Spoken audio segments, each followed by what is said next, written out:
Flat Earth Clues, Part 11, Souls in the System. This is part of a series of clues that can help you get your head around both the design of the flat Earth system we live in and who has been involved in the deception to hide it from you. This clue looks into the recent past, or more specifically, an odd but interesting piece of conspiracy lore.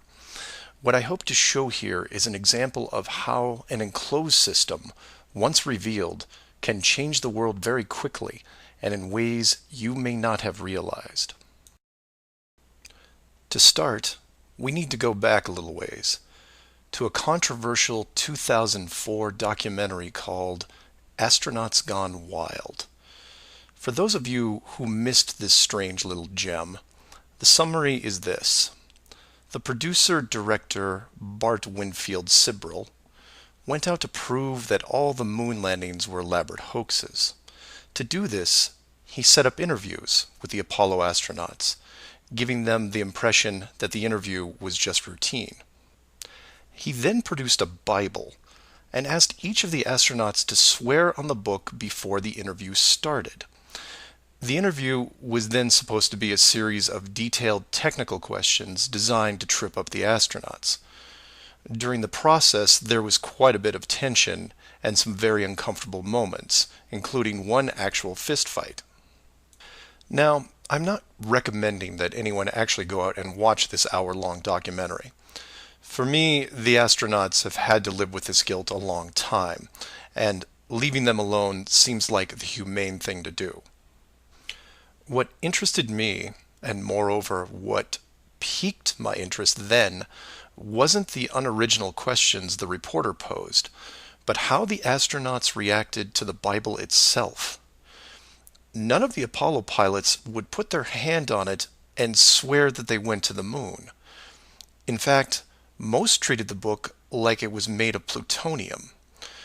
This puzzled me for years because it went against the basic rules of any cover-up, one of which is lie about everything. Now, the pilots of the Apollo program had done many interviews over the years, many televised, and had been going through their song and dance without really any instances of contention.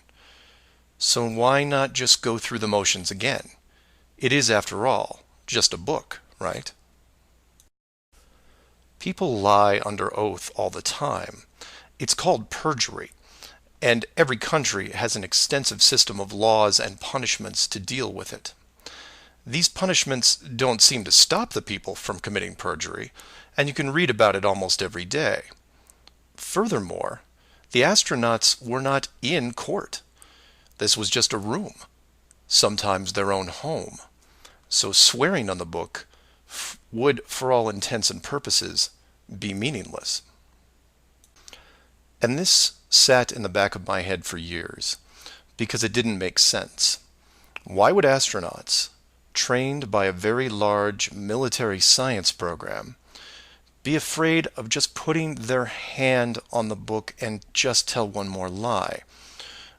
Well, for them, it may have been more than just a book. It may have been a symbol of something much bigger. You see, for you, me, and almost everyone else, a holy book is a symbol of faith, because the creator or creators have yet to be revealed. But if you knew that the creators were real, then the book becomes something much more tangible, more relevant, more sobering. Or more to the point, the Apollo astronauts would have been let in on the enclosed system during their tenure with NASA, and over the decades, this system created certain truths for these men, one of which is, someone could be watching. Now, whether the builders/creators are actually watching every little thing we do can be debated, but if you have proof that they are real, then the thought of your every move being scrutinized is a very real possibility. This is what you and I may suspect, but don't feel.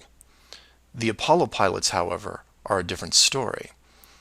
If they were shown how the world really looked, then their attitude towards the book takes on a whole new meaning. In fact, it didn't have to even be a Bible.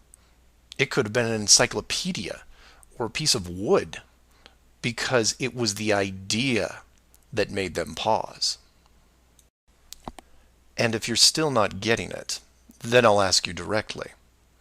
If you actually saw some of the creator's handiwork and knew that there was a chance you were being watched, and there was a scorecard involved, would you swear against that and lie about something? Would you roll those dice and take the chance? Or to put it another way, everyone has gotten frustrated about something, then looked up and cursed the sky. Would you still do that if you knew that a creator was up there and possibly listening? That's just one example of how knowledge of the enclosed system changes people. The astronauts didn't want to roll the dice and lie because there was a real fear of retribution.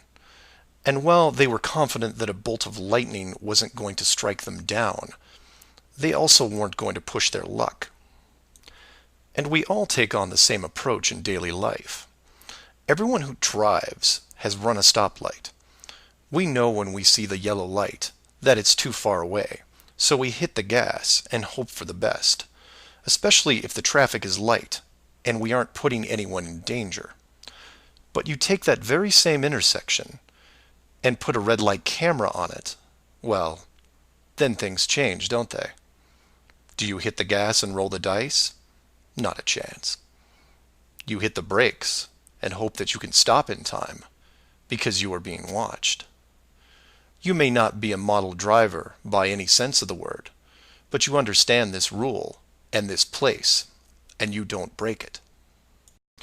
And this one aspect is why I'm pushing so hard to see the enclosed system revealed. Because as a civilization, we seem to be only as good as what we can get away with. This isn't an issue with freedom, it's an issue with doing the right thing. You know that running red lights is a bad idea. The camera is a reminder of that. Imagine all the things that would change for the better if the enclosed system was revealed. Would you lie to hurt someone? Would you rob a bank, commit fraud, or embezzle? Would you steal anything unless your life depended on it? And while people would still get angry and fight, would they maim each other? Would they kill? Would anyone knowingly commit murder? Would you bully or extort people for profit? In fact, knowing that the world was created, would you do anything malicious towards anyone? If the world is not a globe, but instead enclosed, then wars end. Hate crimes end. Maybe not overnight, but quickly. Because you may be, for the first time in your life, actually accountable for your actions. You realize now that you are a very real soul in this enclosed system, and you have a responsibility towards your fellow man, one that can be boiled down into one simple rule: treat others better than you treat yourself. This is why it's so important to show the world as it really is. This is why I am asking the authority itself to open the door and let this secret come through. You've kept this hidden for too long, and the people who live here with you have been through enough. This isn't about money or power anymore. It's about our very souls, the essence of who we are. Wealth and titles don't define your heart. Hiding the entire world may have seemed like a good idea at the time, but we have gone way beyond that. Have you actually seen our home recently? This needs to be fixed, and it needs to be now. The people won't forget the deception, but they will forgive you for it, because a truth like this will make them more noble, something we should have been since the beginning. So do your own research, and always, always ask questions. because that's the only way you will find all forms of the truth. Feel free to email me at msargent23@comcast.net or 303-494-6631.